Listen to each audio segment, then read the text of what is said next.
John Dillinger robbed more than a dozen banks, escaped prison, and became a national sensation during the 1930s. This original wanted poster was issued during the nationwide manhunt to find him, and nearly 100 years later, it wound up in our studio to be cleaned and stabilized. Through the 1930s, Dillinger and his gang were accused of robbing more than a dozen banks and several police arsenals while constantly evading authorities. During a time when many Americans blamed banks for the economic collapse of the Great Depression, his image became complicated.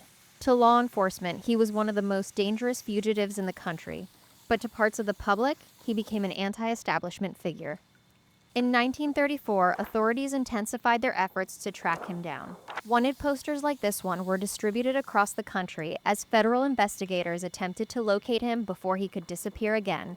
The reward listed on this poster was enormous for the time: $10,000 for his capture and $5,000 for information leading to his arrest. Adjusted for inflation, that reward would be hundreds of thousands of dollars today.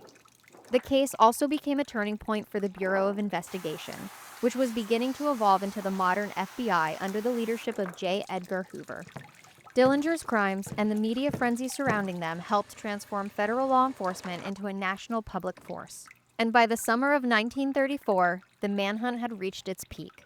On July 22nd, federal agents tracked Dillinger to Chicago's Biograph Theater after receiving information from an informant, later known as the Woman in Red. After leaving the theater, he attempted to escape through an alley. Agents moved in, and 31-year-old John Dillinger was killed at the scene.